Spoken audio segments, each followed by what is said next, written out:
And one of the challenges I find with a lot of creators or people that are thinking about creating video is they don't know how to take that first step into video. So listen, Justin, do we need to have expensive cameras? Do we need to have expensive equipment? What do you say to someone who says, Justin, I want to get into video, I just don't know where to start? What are the first 3 steps? I'd say the first 3 steps, or the first one, is that you already have everything right now. Literally, there's some massive videos on YouTube. There's some really successful channels and things, and they're literally just using a webcam or using their phone. But I will say that if you have access to spend any money, then level up your audio first. So use your phone, use your webcam, grab a $20 lapel lavalier microphone or a little shotgun microphone, whatever it is. Just audio is almost more important than the video, because that's the piece that people need to be able to hear you and consume the content. If the picture's not that great, you can make do, but it's the audio that is the most important piece. So you already have enough. So I think that was 2. The third one is just to actually start. So a lot of people will go and consume courses and content or YouTube, but never actually take action. So yeah, you have everything you need. Grab a microphone if you have the ability to, but you can still get great results without it. So I'm not saying don't start till you've got it, but actually go through the motions of making your first videos. Your first videos will be your worst videos for everybody. And then the game then is, how do I improve over time? Yeah, well, that is exactly it. It's getting a little bit better with each video. And I'll tell you what, my first videos definitely were really bad. And they're still a work in progress. I'm a work in progress. That's what the journey is all about. Now, let's assume that anyone that's listening or watching this understands the importance of YouTube. Second largest search engine. You've got the opportunity to reach a lot of people. SEO, really powerful. It also drives traffic, can drive traffic to your website via SEO. But I'm going to get started on YouTube. What are the 3 videos that are really, really important for my channel starting out? What do I need? Well, I think before you look at any specific video, and we can talk about how you can come up with ideas and everything, but for us, we're looking at, we have a topic, we have an idea that we want to create or share about, and then we're going and doing some research for it. So it's not what I think people want. I might have something I think this is a really good tip that people need. And if they knew this thing, that they're going to have success with whatever that topic is. But people aren't searching for that solution. They're not searching for that tip. They're looking for the problem. They're typing in. They're going to Dr. Google, Dr. YouTube, how to self-diagnose, how to figure stuff out for themselves. So you've got to take that step back on any content that you create and say, what would someone search for to find this? Or what would I search for to find this on Google and YouTube? So then taking that approach into your content is going to be far more strategic than most people that are creating content on the platform, knowing then that you can start to give YouTube what it needs to start featuring your content in front of the right people. So starting with research before you even get in front of the camera is far easier to get your content ranking than to go and shoot a video and then try to figure out keywords, titles, tags, thumbnails, all that sort of stuff afterwards. So definitely start with the research first.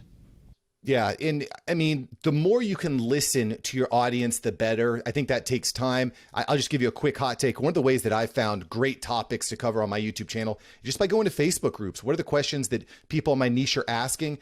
And then inevitably what happens when people either ask me or ask in these groups, I just say, hey, check out this video. I have a whole video. I mean, this happens daily, especially in Clubhouse, which actually, by the way, for everyone who's watching on YouTube or on Facebook or on LinkedIn, this is actually being recorded live in Clubhouse right now. We're getting the most value for your dollar. Shout out to everyone on Clubhouse. Y'all rock. Make sure you hit that plus button and get your friends in here. So let's talk a little bit about this planning process, this research process, Justin, because I think that a lot of YouTubers they just start posting videos, but having the right tools is a big deal. And TubeBuddy is one specifically that I've been really impressed with. How impactful has TubeBuddy been on your YouTube growth? I'd like to know. TubeBuddy, I think where we started to actually grow on YouTube was almost the exact same time that we installed TubeBuddy. I think the reason that we installed it initially was that we wanted to go back to all of our previous content and bulk or batch upload, not batch upload, like find and replace across a lot of videos. We wanted to add an affiliate disclaimer into all of our YouTube videos, and I didn't want to copy and paste stuff throughout. So just that one tool alone in TubeBuddy, being able just to edit all of your video descriptions or find and replace text across all of them was huge. But then you get into the keyword research stuff, your video, your analytics, looking at the tags and looking at what competitor channels have out there. That's really the stuff that you can get that leg up on your content. But for us, the main place that we go to come up with topic ideas is just the YouTube autofill or the Google autofill, where you start typing stuff in and it's auto going to suggest stuff. That's not random stuff that it's suggesting. That's stuff that people have actually searched for. And normally what you'll find is that those things, the higher they are up in that 10 or 15 that are shown, the higher they are, closer to the top, the more frequently they're searched. So we use that first off to validate ideas and also look at the words specifically that people are searching for. So one example, we did a video, Premiere versus Final Cut. So 2 video editing programs. The difference between Premiere versus Final Cut and Final Cut versus Premiere was huge. I forget which one was the top one, but even having those words in there, having them around the opposite way could have been the difference between ranking on page 1 and showing on page 4 or 5, because you're matching exactly what people are typing in, even though the words are the same. Yeah, and something actually, I think you might have mentioned this, Justin.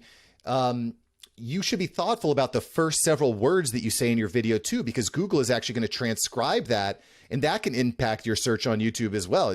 Am I quoting you correctly there? Yeah, 100%. So we have a very strategic approach. We don't create the videos that I want, without doing that research to see what would people be searching for. So those words, once we've figured out that it is Premiere versus Final Cut or best video editing software on Mac, I will literally use exactly those words in the right order. So I'm using a teleprompter so that I don't mess it up. I'm not going off the cuff. I want to say those exact words in the right order in the first sentence. So the start of every one of our videos is something like, are you looking for the best video editing software on Mac in 2021 or whatever it is? But it's those keywords that I know people are searching for. This does 2 things. It helps YouTube, as you said, because they're transcribing your videos, but also it matches likely what your viewer has just typed into Google or to YouTube.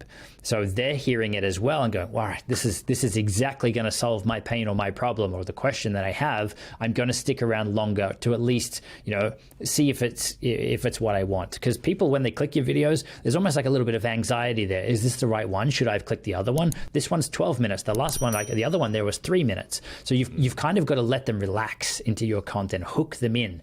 And so doing that helps the algorithm, and it also helps your viewers as well. I'm glad you enjoyed this episode. I've got several other episodes right here for you. Smash one of these videos to make sure that you don't miss out on the tips, tools, and tactics of industry experts. Let's take that side hustle full time. Smash one of these links.